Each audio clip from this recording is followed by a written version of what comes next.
আমার দিদির বিয়ের আগে সে একটা চারা গাছ এনেছিল। কোথা থেকে আমি ঠিক বলতে পারবো না। সেটা ছিল একটা ছোট্ট আম গাছের চারা। বিয়ের ঠিক মাসখানেক আগে ওই চারা গাছটা আমাদের উঠানের শেষ প্রান্তে রোপণ করেছিল।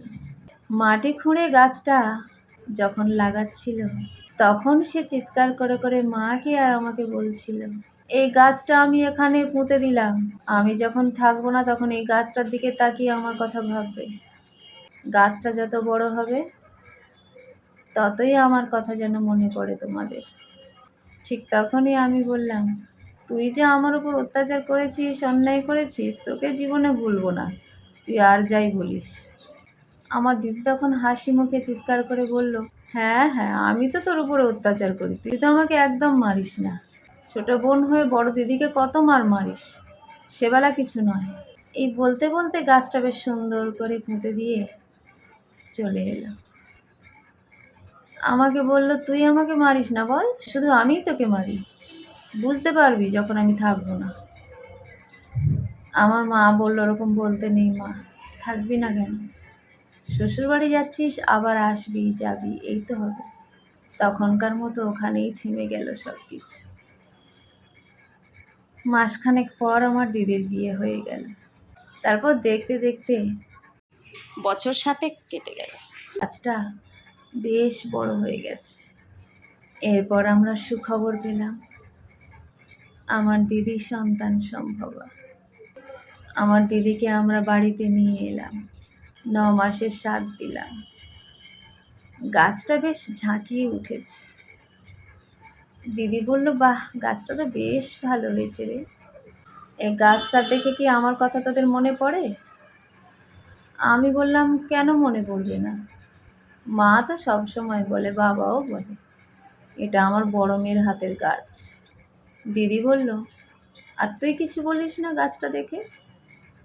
আমি বললাম, দূর বাবা, একটা গাছ পুঁতেছিস তার জন্য আবার তোকে প্রশংসা করতে হবে সবসময় নাকি? ঠিক সেই সময় আমার দিদি আমাকে বলল, তুই এখনো এইরকম, একটু পরিবর্তন হসনি না? দেখবি যখন আমি থাকবো না না, তখন ওই গাছটার দিকে তাকিয়ে তাকিয়ে তোকে কাঁদতে হবে। আমি দিদির এই কথাটা একদম ভালোভাবে নিতে পারিনি। আমি সঙ্গে সঙ্গে দিদির মুখে হাত চাপা দিয়ে বললাম, তুই এরকম কথা কেন বলিস রে দিদি, আমি তো তোর বোন, তোর সঙ্গে মজা করছি, তাই বলে তুই এরকম কথা বলবি? তুই মাকে জিজ্ঞেস করিস তোর গাছটা দেখে আমি কিছু বলি কি না, যত সব ফালতু কথা বলিস তুই। ও আমার হাতটা ধরে বলল, আরে আমি এমনি মজা করছি, তুই তাহলে স্বীকার করিস বলে এই গাছটা দেখে যে এটা তোর দিদির গাছ? আমি বললাম, কেন স্বীকার করবো না, তুই ওটা পুঁতেছিস নিজের হাতে, তো বলবো না তো কি বলবো, ওটা তো তোরই গাছ। এর পরের দিন দিদি শ্বশুরবাড়িতে আবারও চলে গেল। আমরা সুখবর পাওয়ার আশায় দিন গুনছি। দিদিটার জন্য বড্ড মন কেমন করছে, মনের মধ্যে শুধু আতঙ্ক। ওই রকম অবস্থায় ওই রকম একটা খারাপ কথা কেন বলল, মনের মধ্যে শুধু ভয় দানা বেঁধে আছে। আস্তে আস্তে সেই সময় এসে উপস্থিত হলো। ফোন পেলাম জামাইবাবুর, বলল, তোমার দিদির ছেলে হয়েছে। শোনার পর আমরা ভীষণ খুশি, আনন্দে আত্মহারা। তারপরেই যে খবরটা শুনলাম সেটার জন্য আমরা কেউ প্রস্তুত ছিলাম না। জামাইবাবু বলল, সে ছেলেকে জন্ম দিয়ে নিজেই চলে গেছে পরপারে। জামাইবাবুর কথা আমি ঠিক বুঝতে পারলাম না। আমি বললাম, কি বলছেন জামাইবাবু, আমি কিছু বুঝতে পারছি না, কি হয়েছে? জামাইবাবু বলল, তোমার দিদি আর নেই। ফোনটা আমার হাত থেকে পড়ে গিয়েছিল। মা বাবাকে আমি এই খবরটা কি করে বলব? এই খুশির খবরটা যখন আমি চিৎকার করে বললাম, তখন তো বাবা মা দৌড়ে আমার পাশে চলে এসেছে। দিদির এই কথাটা আমি কি করে তাদেরকে বলবো? অবশ্য বলতে হয়নি। হাত থেকে যখন ফোনটা পড়ে গেছে আর আমার চোখ মুখ দেখে তারা ঠিক বুঝতে পেরেছিল। ফোনটা তুলে নিয়ে কানে ধরলো আমার বাবা। ফোনটা ধরে আমার বাবা হ্যালো বলতেই আমার জামাইবাবু কেঁদে ফেললো ওদিক থেকে। আমার জামাইবাবু আমার বাবাকে বলল, বাবা আমি আপনার মেয়েকে বাঁচাতে পারিনি, আমি আপনার মেয়েকে সুরক্ষা দিতে পারিনি বাবা, আপনি আমাকে যে শাস্তি দেবেন আমি মাথা পেতে নেব। আমার বাবা এমন কথা শোনার পর বুঝতে পেরে গেল, কিন্তু কি হলো, কি করে হলো সেটা তো জানতে হবে। জামাইবাবু নিজের থেকে বলতে শুরু করলো, কালকে রাতেই ওর যন্ত্রণা হচ্ছিল, আমরা অ্যাম্বুলেন্স ডেকেছি, অ্যাম্বুলেন্স আসতে একটু দেরি হয়েছে, তবুও আমি আমার মা মিলে ওকে নিয়ে বেরিয়ে পড়েছিলাম বাবা। কিন্তু রাস্তায় ও প্রচণ্ড ছটফট করতে থাকে। দেখলাম হসপিটালের মুখোমুখি আসতেই দেখলাম ও কেমন নিস্তেজ হয়ে যাচ্ছে।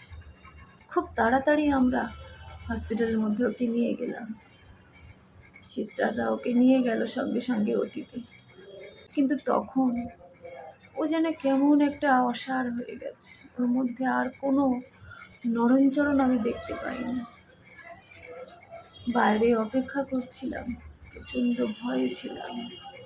কিছুক্ষণ পর একজন সিস্টার বাচ্চাটাকে আমার কোলে দিয়ে বলল, আপনার জীবনের সুসংবাদ আসার সঙ্গে সঙ্গে একটা দুঃসংবাদও চলে এসছে। আমার হাত পা এমন কাঁপছিল যে বাচ্চাটা হয়তো আমার হাত থেকে পড়ে যাবে এমন মনে হচ্ছিল। তাকে বুকে করে জড়িয়ে ধরে জিজ্ঞেস করলাম, কি হয়েছে, আমার মিসেস ভালো আছে তো? তখনই সিস্টার আমাকে জানালো উনি আর নেই। আমার মা পাশে ছিল। বাচ্চাটাকে তাড়াতাড়ি করে ধরে না নিলে হয়তো ওর মার সঙ্গেই ওকেও চলে যেতে হতো। আমি বুঝতে পারলাম না এমন দুর্ঘটনা কি করে ঘটল। আমার বাবা মা এরকম খবর শোনার পরে ধপ করে মাটিতে বসে পড়ল। নাতি হওয়ার আনন্দে কোথায় তারা উৎফুল্ল হয়ে নাচবে, সেখানে তাদের মেয়ের মৃত্যু শোকে শোকাহত হতে হলো। দিদি চলে গেছে, মাসখানেক হয়ে গেল।